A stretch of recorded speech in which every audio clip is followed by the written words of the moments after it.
It looks like this woman is single, but she has feelings for someone.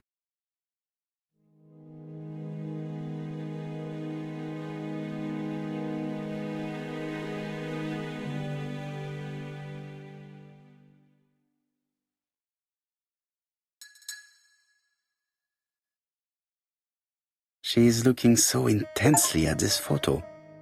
But is it really a sister that she's studying in this manner?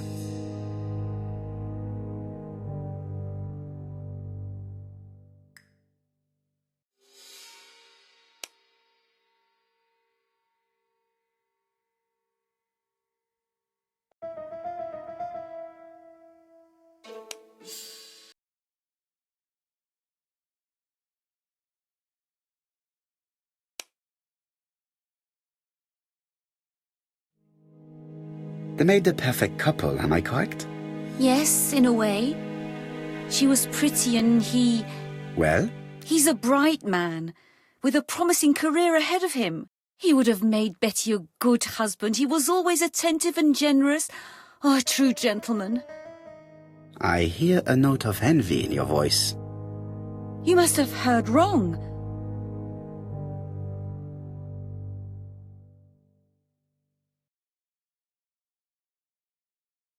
You have not mentioned Donald's jealousy. There's nothing to say.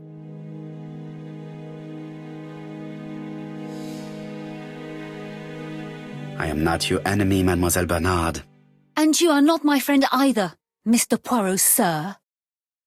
Yes, but your lies are not helping Mr. Fraser, or you for that matter.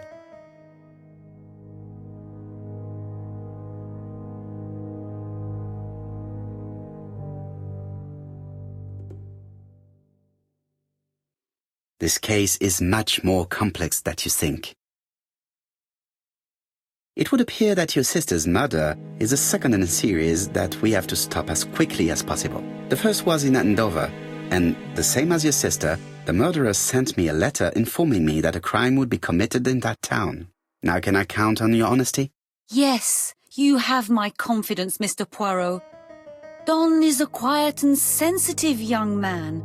Slightly reserved too, and as is often the case with reserved people, when he flew into a temper, he completely lost control. He could be so violent. Betty was frightened. And when was this? The first time was about a year ago. But they rowed more recently. Donald found out that Betty had lied to him. She said she was going out with a girlfriend, but she went out for dinner with a married man. It was an awful scene. She told him that until they were married, she was free to go with whoever she pleased. Donald turned quite pale and started shaking and kept saying one day... Well? He'd commit murder.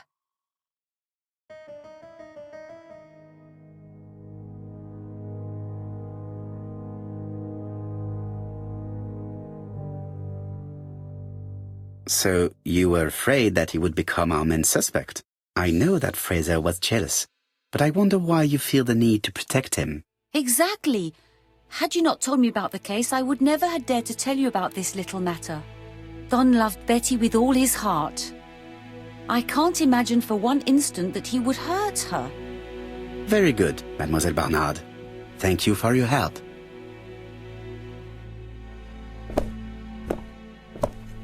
Fraser is at the Ginger Cat. The police haven't spoken to him, but they want to. Très bien, Hastings. Let's see him now. Au revoir, mademoiselle. My deepest condolences to your parents. Of course, Mr. Poirot. And don't be too hard on Don.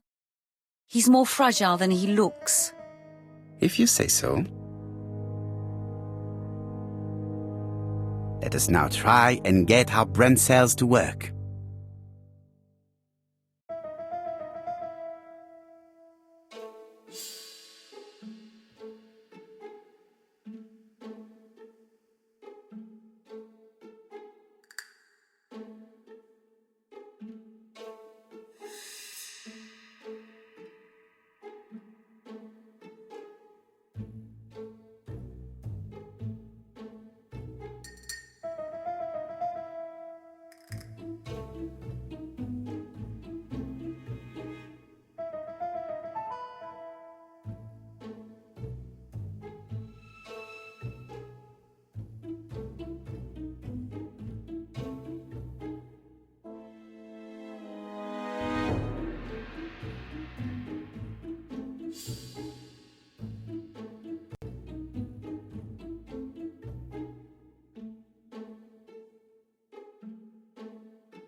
Let us now try and get our brain cells to work.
You've seen Fraser, Hastings.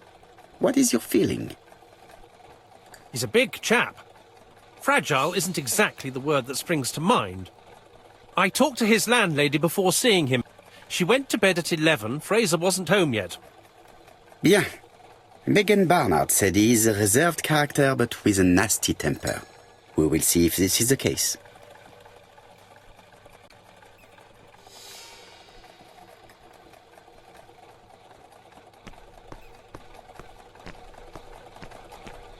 No need to bother Megan.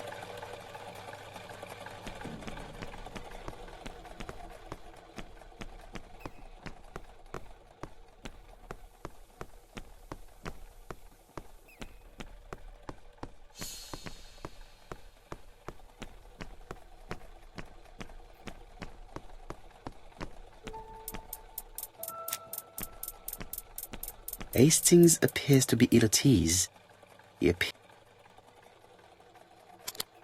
I fear that this case is far from being solved. Come on, Poirot. You'll find the killer. Certes.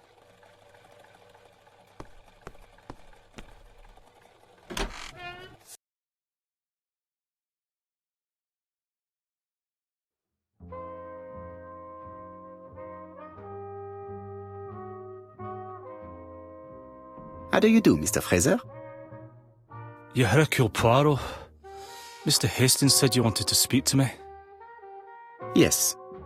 I know that it may not be the right time, but I would like to ask you a few questions.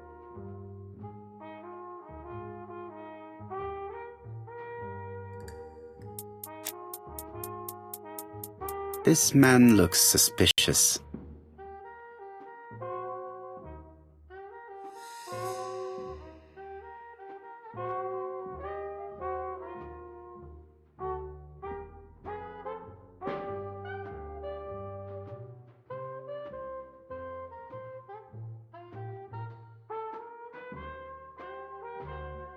Leave me alone.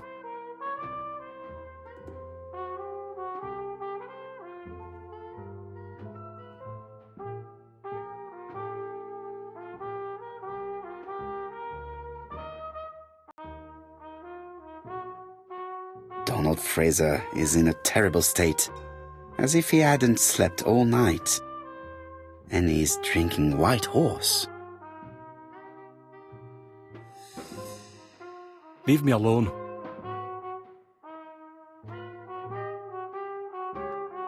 Tell me that it's a mistake. That Betty isn't dead.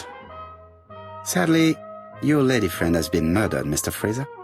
Oh, Betty, if only you'd listened.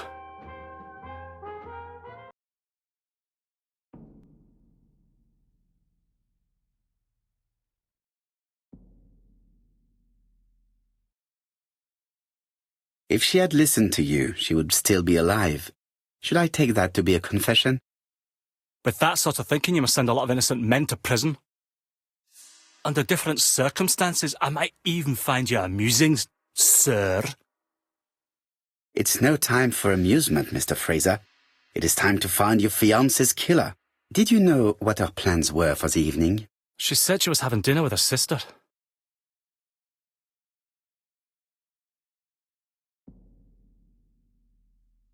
Yet, Megan only returned to Bexhill this morning, Mr. Fraser. I didn't know. Right.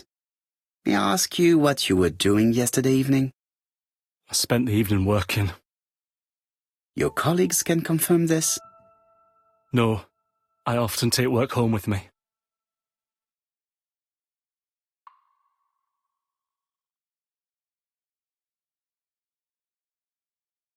Therefore, you have no alibi, Mr. Fraser. That's right. But that doesn't make me a murderer, Mr. Poirot. I would like you to leave now, please.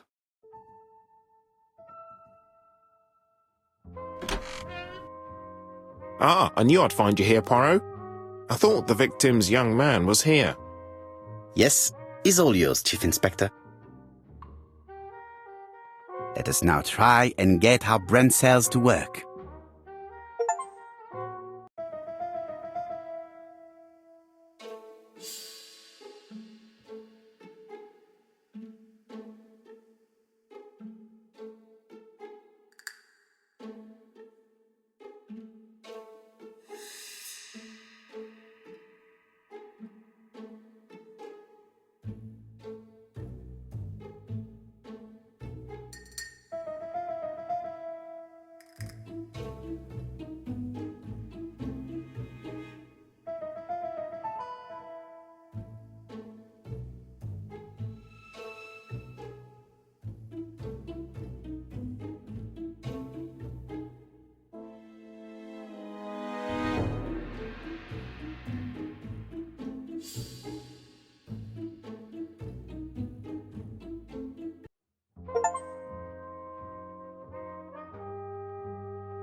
Fraser doesn't have an alibi and he's extremely jealous. You are very skilled at summing up. And yet you haven't asked Japp to arrest him. It is too soon. But I agree, without the letters announcing the crimes, Fraser would already be behind bars. Bon, I think we have enough elements. Let's reconstruct the events at the scene of the crime. I can't imagine how the murderer wasn't seen, though. Surely she must have struggled. Let us try and imagine the scene.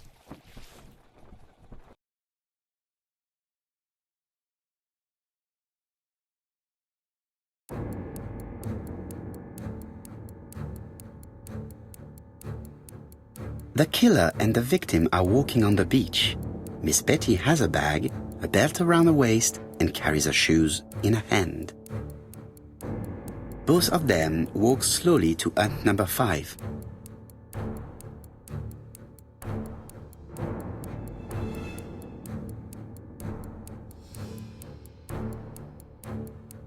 Both of them walk slowly to hut number 6.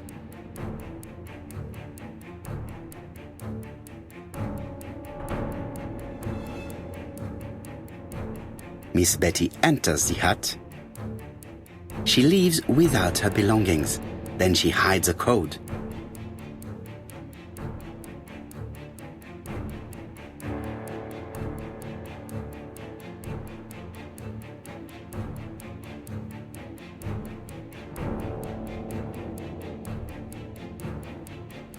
They keep walking.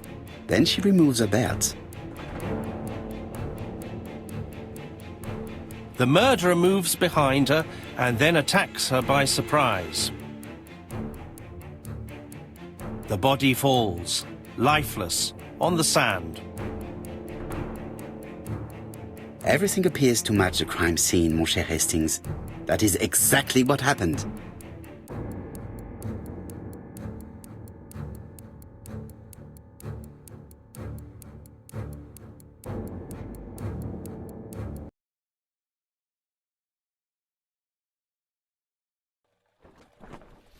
Without the ABC, we might have suspected Mr. Asher and Mr. Fraser. But by signing his crimes, the murderer is making sure he's accused. In a way, it is very generous of him.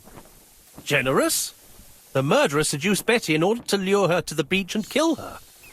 Indeed, the young woman was certainly careless, but not stupid enough to follow a stranger. What are you planning to do, Poirot?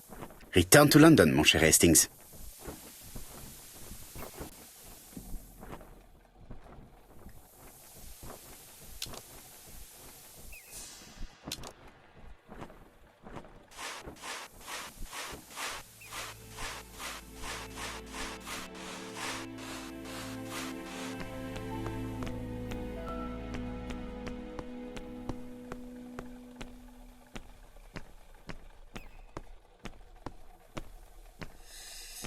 This is definitely where the photo I found in the hut was taken.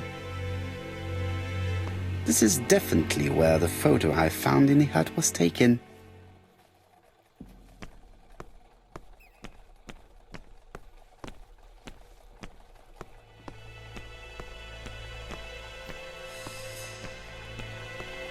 Right, back to London. There is nothing more for us to do here.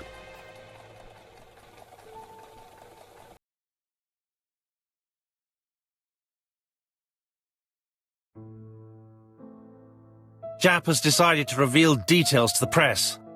The alphabet murder is now famous. It is not a bad idea. The more people who know, the greater our chances of finding out something of interest. Poirot, I have a bad feeling.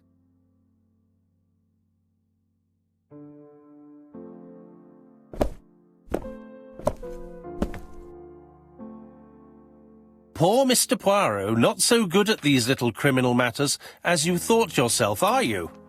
Rather past your prime, perhaps. Let us see if you can do any better this time. This time, it's an easy one. Churston on the 30th. Do try and do something about it. It's a bit dull having it all my own way, you know. Good hunting. Ever yours, ABC.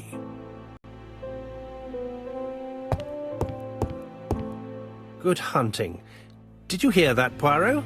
The murderer seems to be taking it all as a game, a challenge. He will strike on 30th in Churston. We must warn Scotland Yard.